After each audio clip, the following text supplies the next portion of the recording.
Señores, muy buenos días a los que se integran a esta hora de la mañana. Gracias por estar aquí. Recibimos a la magistrada Octavia Fernández. Ella es parte del Consejo del Poder Judicial, que es un órgano, el órgano de mando, el órgano de gobierno del Poder Judicial en República Dominicana y que tiene miembros de la judicatura de diferentes ámbitos. En el caso de ella se desempeña en el Juzgado de Atención Permanente del Distrito Nacional.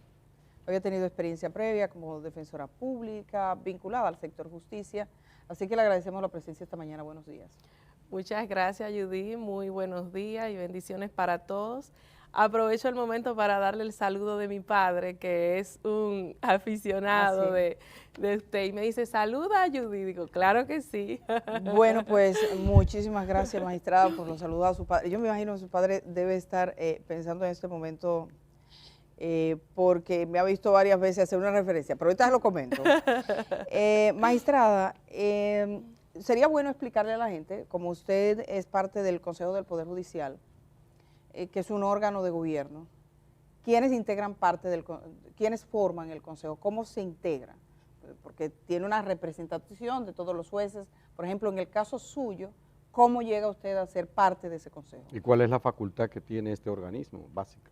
Sí, el Consejo del Poder Judicial es un órgano que nace a raíz de la reforma constitucional del 2010.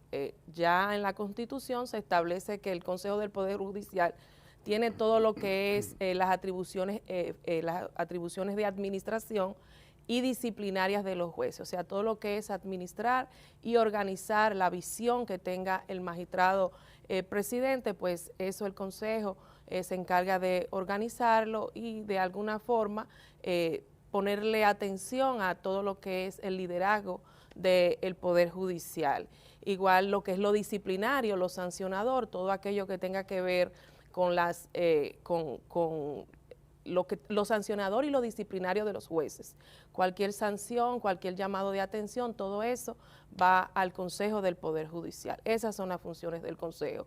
Se elige cada 5 años y los jueces votan por sus iguales. O sea, en mi caso, yo voy por los jueces de paz y fui elegida por la mayoría en unas elecciones que se celebran y los jueces depositaron en mí la confianza de representarlos al igual que mis demás compañeros consejeros, como son los que vienen por primera instancia, un representante por la Corte y un representante de la Suprema Corte de Justicia y el honorable presidente de la Suprema Corte de Justicia, que es quien dirige el Consejo del Poder Judicial. Una labor bastante importante. A propósito, magistrado Octavio Fernández, ayer, a propósito del Día del Poder Judicial, el magistrado Luis Henry Molina, presidente de la Suprema Corte, celebraba que por lo menos a nivel de esa alta corte, la mora judicial, la mora se había reducido a 0 punto, prácticamente a la nada, ¿no? Sin embargo, lo cierto es que aún tenemos una mora judicial, un retraso, vamos a decirle así, bastante pronunciado. La República Dominicana tiene más de un 61% de lo que llaman ahora internos, los presos, dice el pueblo, en condiciones de preso preventivo, prisión preventiva, ¿no?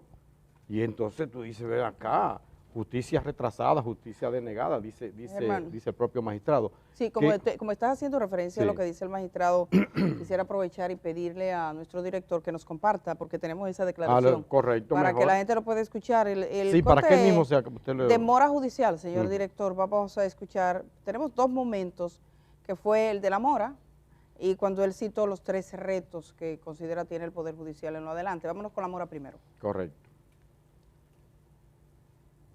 Jueces de la segunda sala de la Suprema Corte de Justicia, Francisco Antonio Jerez Mena, presidente... Mora judicial, por favor, mora judicial, si son tan amables.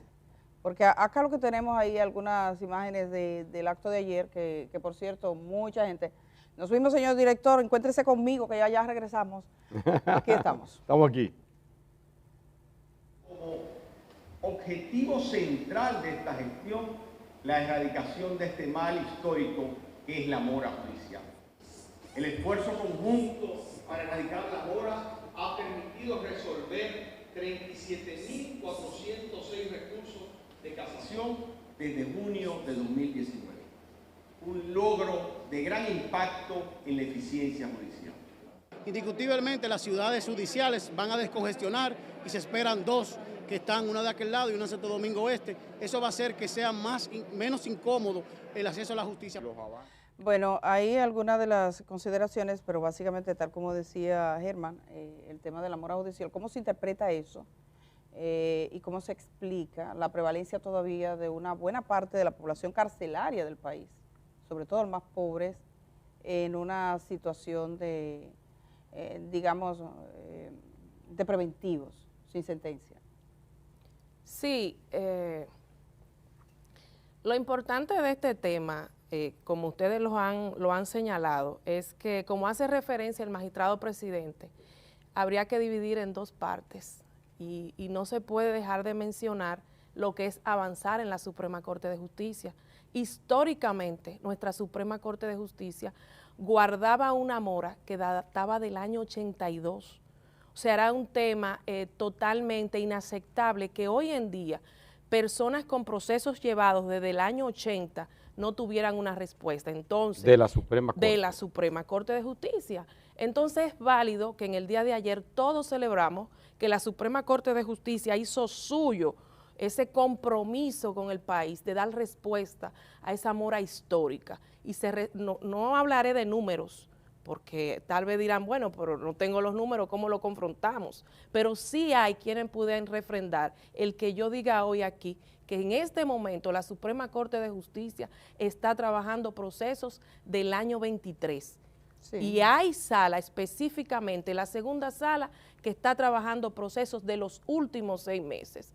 O sea, temas que se podían ver cuando esta gestión inició, uno pensaba que eran inalcanzables, ya los tenemos ahí y tenemos que celebrarlo. Ahora, hay otra parte que es la que válidamente refiere la distinguida Feble, es el hecho de que hay una justicia penal que parece ser, y así es, que tiene una mora, pero son muchos los factores que influyen, entre ellos factores externos como el hecho de que la justicia penal es la justicia que más suena, es la justicia del día a día, la justicia del de a pie, son los factores externos, pero cuando usted se va a los procesos internos, a las audiencias, hay un conjunto de factores que influyen para que un proceso no se pueda conocer en el tiempo que amerita que se conozca, pero todo eso, la justicia penal, que es una justicia, independientemente a mi situación de consejera, es una justicia que conozco bien porque vengo de ahí. Tengo experiencia en fiscalía, tengo experiencia en defensoría pública y vengo de Ciudad Nueva. Y son muchos los factores Judy, que influyen. El hecho de los abogados, de la magnitud de los expedientes, todo un mundo de elementos contribuyen a que no se pueda tener la justicia al día. Sin embargo, eso no ha sido óbice para que la justicia penal sea la espina dorsal de lo que estamos trabajando en el día de hoy, en nuestra gestión, a fines de poder tener resultados. Usted acaba de decirlo, un 60% de los privados de libertad tienen más de 2 años de prisión sin tener una sentencia definitiva, o sea, tienen una pena anticipada. Y nosotros estamos claros de eso, y estamos trabajando en eso, y vamos a dar respuesta a eso. Por ejemplo, en ese trabajo, ¿cuáles son las acciones que se tomarían para...? Porque al final, digamos, yo sé, el tema al que hace referencia incluso el presidente de la Suprema, que es la mora de la Suprema Corte de Justicia, yo recuerdo haber visto casos de una señora que llegó su caso a la Suprema Corte de Justicia porque un poste de luz cayó sobre su casa, le quemó su casa y ella demandó a la empresa que distribuía. Cuando eso ocurrió, habían pasado casi 15 años cuando llegó la sentencia de la Suprema. Yo digo, pero ¿cómo es posible que se estén dictando sentencias que tienen 15 años? Entonces es una buena noticia que los casos que llegan a la Suprema, que no son todos, estén al día. Ahora, en la cotidianidad de la mayor parte de la gente, incluyendo las personas, los más pobres, sus casos incluso no llegan nunca a la Suprema Corte de Justicia. Y pensar en, hoy editorializa el periódico Hoy en este sentido, sobre la situación de los presos, el hacinamiento que viven, o sea, lo que esto supone es un reto si esa justicia quiere responder a la gente. Entonces, ¿cuáles son las decisiones? Y el Consejo del Poder Judicial, si ha pensado en alguna, para resolver específicamente ese que tanto tiene que ver con la vida cotidiana.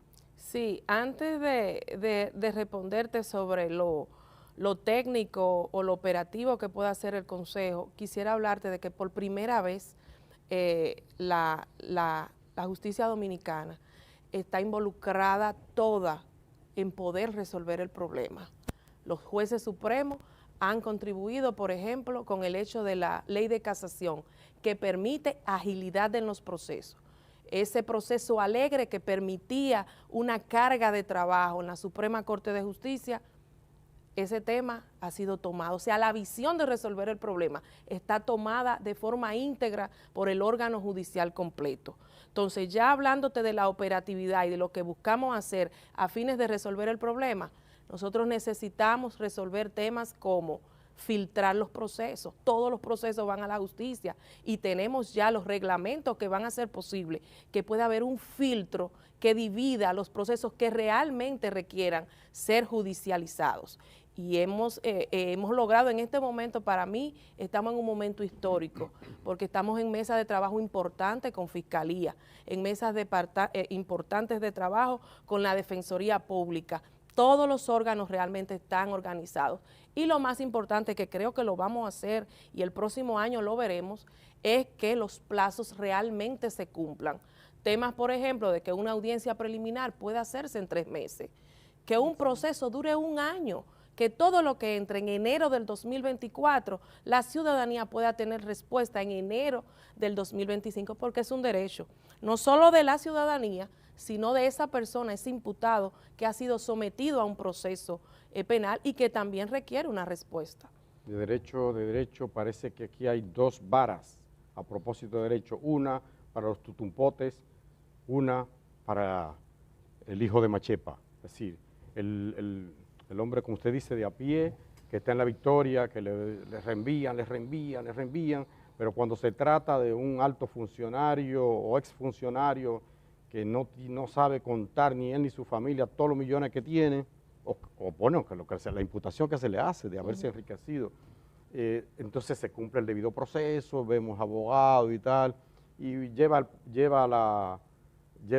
todo el proceso lo puede continuar en libertad, es decir, se le imponen medidas de coerción que no son tan duras como a la mayoría de la gente. Porque hay 2 varas en la justicia dominicana. Yo sé que en teoría no lo hay, que en teoría es una sola, pero usted, honestamente hablando aquí, entre nosotros y el público. Entre nosotros nada más. Sí, ese es el precio que tenemos que pagar los que estamos en la justicia penal, con todas sus precariedades. Que exista esa percepción, pero es una percepción que sabemos de dónde viene. La realidad es, Febles, que uno quisiera decir que la justicia tardía solamente ha sido, solamente sale a relucir con esos casos, pero no es verdad. La situación es que tenemos todo el que está en un proceso penal, está siendo aquejado por la justicia tardía. Esa es la realidad. ¿Qué es lo que pasa? ¿Faltan jueces? Lo mismo que hemos manifestado, no teníamos filtro, todos los procesos eran iguales, un triaje, y todos los procesos exactamente, entonces los tribunales abarrotados de procesos donde todo se judicializa. Hoy en día tenemos la posibilidad de derivar a conciliación, es producto de esta gestión que pensó en la necesidad de que no todo puede judicializarse. Entonces, lamentablemente se percibe que es específico para ciertos casos, pero no es así. ¿Cómo se va a dirimir, si no todo va a la justicia, cómo se va a dirimir los diferendos, los problemas que tiene la gente? Sí, hemos creído que la cultura litigiosa es la única cultura que puede hacer, y no es así, no es la verdad. Hay procesos donde la conciliación puede llevar a un proceso expedito, diáfano, transparente, que acorte el proceso traumático en la justicia. O sea que hay formas de hacerlo. Salas de conciliación. Salas de conciliación donde todos los órganos... ¿Hay suficientes? Estamos trabajando en eso y hemos avanzado considerablemente. Los números lo tenemos de que la conciliación puede realmente avanzar y resolver gran parte del problema. Quizás, evidentemente, hay diferentes tipos de escenarios donde la gente dice, bueno, de hecho, tengo una pregunta acá que alguien dice, que por qué la gente infeliz siente miedo cuando está frente a un juez. sé si alguien preguntaba en nuestras redes, literalmente, aquí me lo comparte Indira, dice, ¿por qué los pobres cuando están frente a un juez están asustados? Es cierto que los jueces son para el que tiene dinero. Bueno, existe una idea no solo de República Dominicana, alguien dijo por ahí que la justicia es como la serpiente, que solo muerde a los descalzos.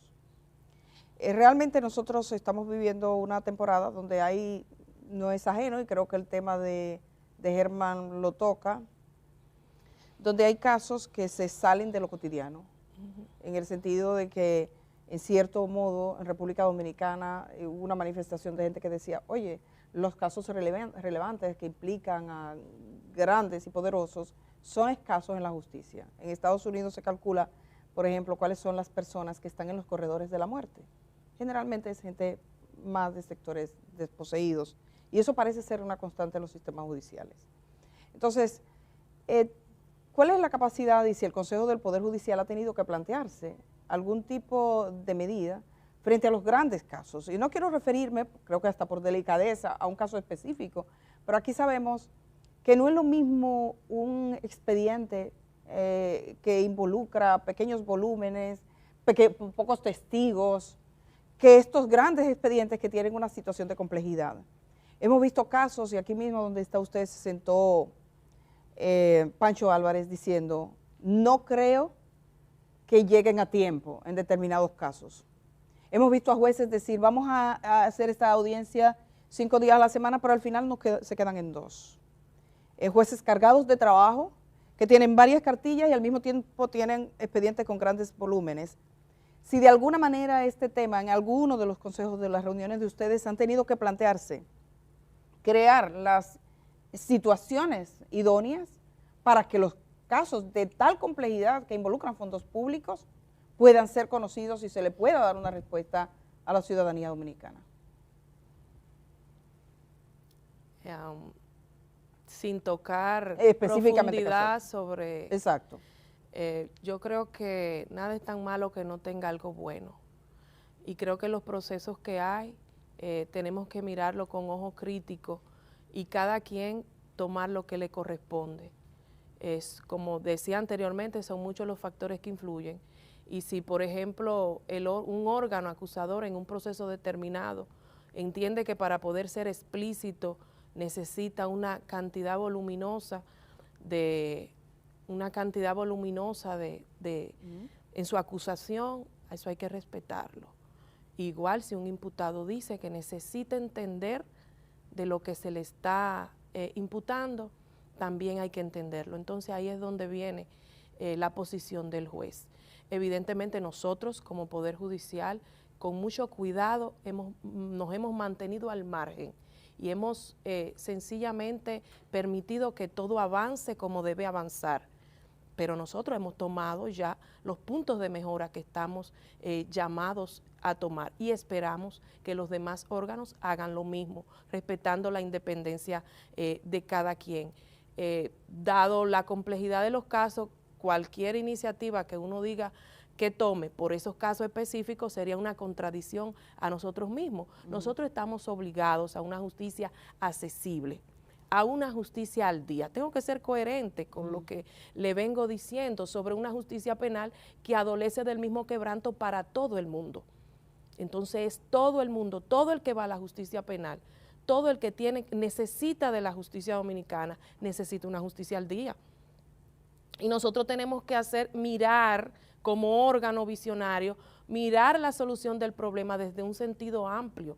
Y son muchas las herramientas que hemos creado para resolver el problema, pero el problema en términos generales. Yo soy una jueza de atención permanente, por lo menos lo fui cuando no estaba en el consejo. Y a mí me tocaba conocer diario 12, 15, 20 medidas de coerción. ¿Y eso es posible?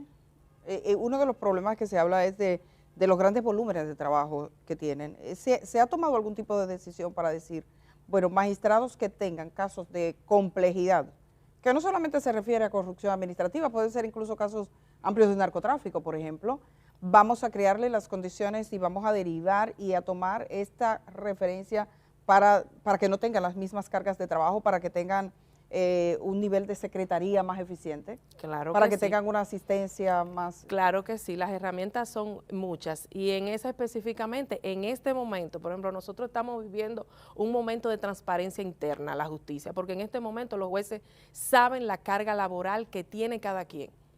Antes no se tenía, nosotros no sabíamos qué carga tenía cada juez, qué carga tiene cada distrito, cada departamento, pues resulta que no. A raíz de herramientas que se corresponden con los nuevos medios digitales, nosotros ya podemos ver, por el Cada hecho, caso. podemos ver, claro, qué tiene cada juez y podemos hacer un uso responsable de las herramientas de la institución en términos de personal, todo lo que conlleva una estructura de trabajo que pueda responder a la necesidad de un juez en específico. Magistrada, ¿usted escucha salsa? ¿Le gusta la salsa? Yo soy bailarina, me encanta Anda. bailar. Lamentablemente, los afanes, el estudio, los compromisos, Le quitan tiempo para... le quitan a uno pues baile, tiempo. aunque sea en su casa. Sí. Hay una salsa que dice María Teresa y Danilo, son ellos dos personajes. Ella se viste, él siempre viste de traje y ella se viste de lino o de hilo, algo así, ¿verdad? ¿Y cómo lo hace? Dice el estribillo. Yo no sé. ¿Cuál es el negocio? Sepa usted. Hay jueces que no admitirían una auditoría visual. En referencia a esa salsa, ¿cómo lo hacen? ¿Cómo pueden llevar una vida ostentosa? Una vida, digamos, que supera la capacidad que se supone tiene un juez, económica, quiero decir. Bueno, partiendo de lo que uno fiscaliza, una pregunta también sensible para mí, puedo poder responderle, pero vivimos en un país muy pequeño y todo se ve, todo se sabe, y nosotros como órgano tenemos un control importante de eso, pero sobre todas las cosas quiero dejarles saber que los jueces dominicanos son muchos más los que viven una vida muy digna, una vida muy comprometida, una vida donde la opinión pública no necesariamente sabe el compromiso que tienen los jueces. Por algo las personas todavía sienten temor cuando van donde un juez. No es necesariamente porque la visión total sea de corrupción, es que un juez debe ejercer presencia cuando está dirigiendo una audiencia. Entonces, un juez es una figura muy importante para un Estado democrático y de derecho, y ese tipo de acotaciones en ocasiones daña y afecta, porque hay jueces, muchos jueces. Yo he dedicado mi vida al Poder Judicial. Empecé como mensajera y he caminado todos los caminos. Y, por ejemplo, ustedes que conocen lo que fueron los procesos, como antes se señalaban, los jueces han avanzado mucho. Pero a mí nadie me ayudó para llegar a ser jueza. No cabe duda que... Deme un minuto para terminarle la idea. Y como yo, hay una camada de jueces, muchachos jóvenes, que su único compromiso ha sido estudiar. Y hemos avanzado en el Poder Judicial, hemos ido a una Escuela Nacional de la Judicatura con un esfuerzo invaluable. Y no tenemos más compromiso que con lo que uno ha aprendido a hacer, porque uno estudia, y que después que usted estudia y estudia tanto, es muy difícil recibir una línea, es muy difícil recibir que alguien te diga, mira, no motive por aquí, motiva por allá. Entonces yo creo que estamos haciendo el esfuerzo y necesitamos de la opinión pública, porque es un momento histórico. Es un momento histórico el que está viviendo la justicia. Y entonces nosotros nos hemos acostumbrado a trabajar todo desde adentro, calladito. Por primera vez es que estamos saliendo a los medios de una forma organizada, porque sabemos el rol que tenemos. Pero la generalidad de los jueces hacen un trabajo comprometido. Yo creo que es así, y que hay gente joven, talentosísima, pero volviendo a las canciones, hay una que dice que un solo traidor puede con mil valientes. Es decir, un juez venal, que ustedes dicen, un juez corrupto. Juez penal. Venal. Sí, un juez corrupto. Daña la imagen de todos. Y yo me refería a esa auditoría visual que hay jueces que no la pasan, ¿Cuál es el criterio de ustedes? Si el Consejo tiene alguna facultad para decir, espérate, vamos a evaluar esto, está sonando tal cosa, vamos a evaluar a tal o cual juez, porque hay cosas que... Sí, sí, usted tiene que toda son la vox razón. populi. Independientemente a la convicción que yo deba de tener de cómo se ha formado la judicatura, que puede ser muy cándida, posiblemente muy mía, pero es la verdad, y en mi órgano. Pero es como usted dice, hay temas excepcionales que dañan. Para eso tenemos que trabajar la ética, claro que sí, nosotros tenemos que trabajar todo lo que es la ética judicial, el perfil del juez, y todo eso se está trabajando De hecho, hay algunas... en nuestra institución. hay decisiones, yo he visto, de separación de jueces que se han tomado por momentos. ¿Cuánto tiempo tiene usted en el Consejo? 2 años y 9 meses. En ese tiempo, ¿cuántos jueces han tenido ustedes que sentar en audiencia para conocer de acusaciones específicas? Bueno, no pudiera tenerle, sí, algunos 2, 3. O 3. Incluido el que le dio, ¿cómo se llama? No al lugar, al que vendió un barrio con todo y gente, y farmacia, y destacamento. Y, bueno, lo y sacaron. Incluido ese. Pero claro, si ella Ese tiene tema- 2 años y medio... La decisión está, y es sí. pública. Eso es una Ya, decisión pública. pública, Sí, sí, eso separaron es, de sí. su cargo a ese magistrado, te Sí, es refieres cierto. a Consoló. Sí. Fue separado de su cargo. Una vez se produce la separación del cargo, y puede ser esa o cualquier separación de un juez, en estos años en los que usted ha estado, ¿se hace algún procedimiento o simplemente porque ahí habían algunas acusaciones? O sea, hay señalamientos en la mayor parte de los casos. Yo recuerdo un juez que lo cancelaron por mala fama, ese era como más ambiguo. ¿Por mala fe? Por mala fama, tenía mala fama el juez, eso hace ya algunos años, pero digamos que es de todos los casos el más ambiguo porque la fama es relativa. Ahora, cuando son cosas específicas, ¿cómo procede el Consejo del Poder Judicial? ¿Notifica al Ministerio Público? ¿Se hace algún tipo de proceso? ¿Se han dado apelaciones de los casos que ustedes han conocido? ¿Qué ha pasado con esto? Sí, es un proceso dinámico, evidentemente tratándose de jueces, el debido proceso y la tutela judicial efectiva igual les acompaña y ellos la exigen, pero es un proceso igual ordinario que se ciñe a un proceso administrativo sancionador, o sea, tiene ciertas particularidades. Y se notifica, llega por una denuncia, nosotros tenemos un órgano, inspectoría, un órgano muy capacitado, preparado y que hace un trabajo muy legítimo, y es entonces donde inicia el proceso que llega a un juez instructor consejero, quien administra que todo se haga pegado a la ley, se le respetan todos sus derechos y en esa misma tesitura va avanzando el proceso hasta que llega a un desenlace final. En estos días vamos a tener una reforma al reglamento que organiza, pero ¿Qué esa es tipo la de metódica. cambios vienen en esa reforma? Todavía está. A mí una vez yo recuerdo a alguien de un organismo internacional que había estado trabajando el tema de la justicia en República Dominicana, decía que consideraba que la manera en que estaba organizado este sistema de consecuencia para los jueces no garantizaba el debido proceso para los jueces. Le parecía que habían falencias en el sistema de defensa. ¿Eso es parte de la reforma o eso no ha ocurrido?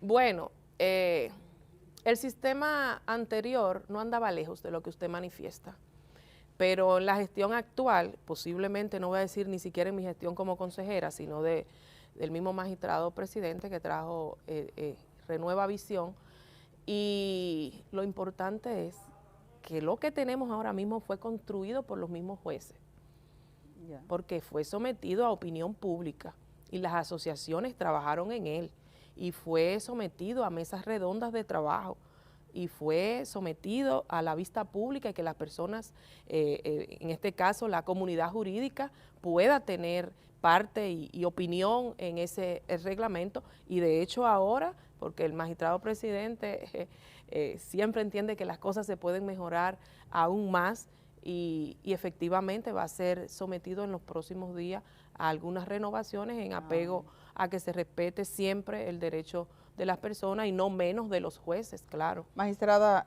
Vamos a tomarle la palabra al magistrado presidente. Si todo se puede mejorar, ¿en qué está el salario de los jueces? O sea, un los juez jueces no cobran mal, ¿no? ¿Cómo está? Sí, pero vamos a ver. En este momento estamos haciendo un uso efectivo de de todo nuestro dinero.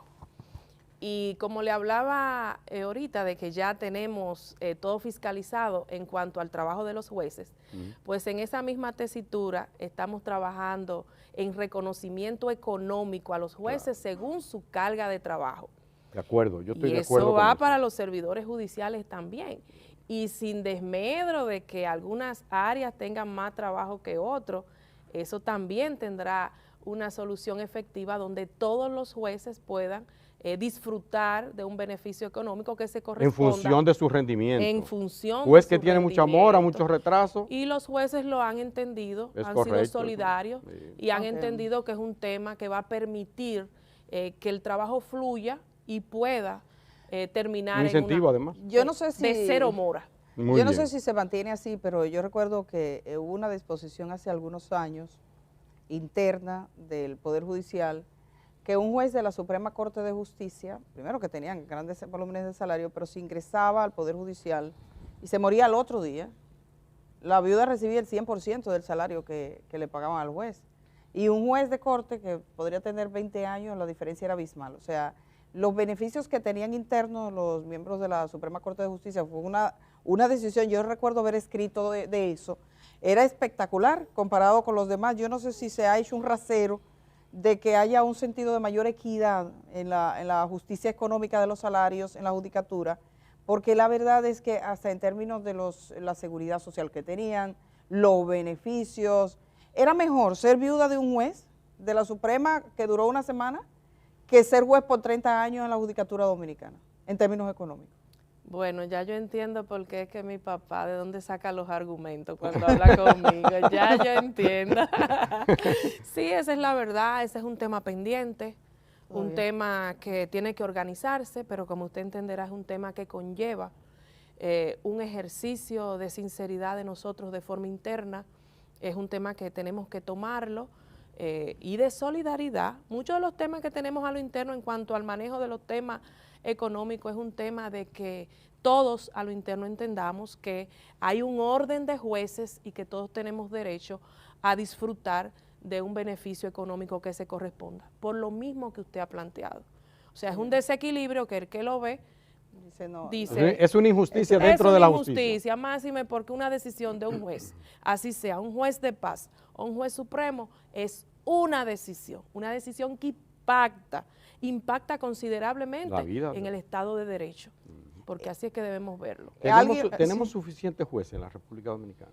Bueno, a partir de ahora, de esta ingeniería o reingeniería que viene y para lo que nos estamos preparando los jueces, de ver ya los números de cada quien y de ver de que la solución del tema está en nuestras manos, que nos da una gran tranquilidad, saber que vamos a dar esa respuesta. Yo creo que... va a aumentar, va a aumentar. O aumentará o vendrá el diseño de lo que se necesita.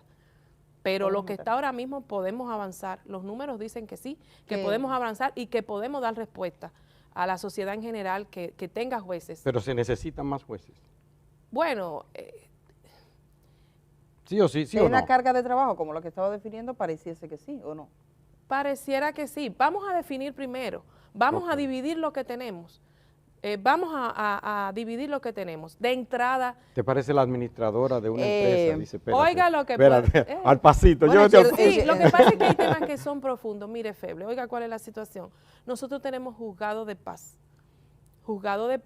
y tenemos temas de leyes que ya hacen que todos los procesos vayan a la justicia ordinaria. Ya. Entonces eso de alguna manera ha colocado a los juzgados de paz. Usted dice que si en un se estado- redefine, Exactamente, en un estado donde dice, estoy haciendo un uso correcto de lo que tengo, de las herramientas, entonces no lo descartamos, el tema no está descartado para nada. Lo que sí es que tenemos ahora un ajedrez donde ya tenemos números claros que nos van a permitir hacer políticas realmente que resuelvan el problema. Lo que no estamos es cerrado. magistrada, muy tenemos bien. que terminar, pero yo sé que hay muchos factores que responden, por ejemplo, al tema económico. ¿Seguirá siendo la provincia de Santo Domingo donde los jueces dictan sentencia a veces rodilla con un delincuente? Los abogados, usted lo ve en los Es espacios. precaria.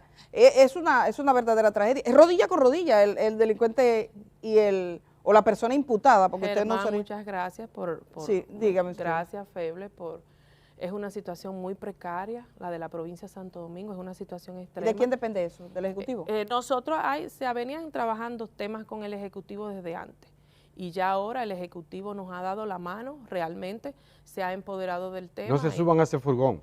No, no. No entren al furgón. Hay un furgón. Ok. No entren al furgón. Ok. Niéguense a eso. Y la verdad es que nosotros estamos esperanzados de que en el 24 ese tema pueda ¿Hay una ser fecha para resuelto. eso? No tenemos fecha. Para resolver No eso. tenemos fecha, lo que sí es que necesitamos también de ustedes, la opinión pública. Eso hay que resolverlo. Si es para por mí, que- no entra ningún juez a un furgón. Es una Sí, ignominia. sí, pero es así.